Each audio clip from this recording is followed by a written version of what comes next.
away. Shot clock reduced to 10. Baseline. Oh, patay tayo dyan. Sabi na Reynolds yan. Ito yung sinasabi mo. Yan ang mahirap.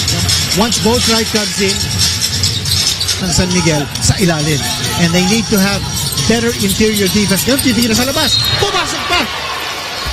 Oh! Dali, makikita natin. Ayun! Uh-huh. Ayun! Tinamaan ni Troll yung batak. Good defense that time, ha? Nagsi-switch. Treadwell is looking for his first basket. Gets Yun! it! Yan ang kailangan, no? I'm sure Coach Yengiao told his import, you gotta be first on the fast break so that he plays a similar style as Boatwright. Yep. There's a foul. Look at it's playoff time. Coaches are all going bananas over the officiating. Si Terence Romeo, nag-second motion. Okay, panurin natin. Ito si Mamuyak. Ito yung foul. And then, Ayun. oo. Parang sikong hindi tumama. Oo.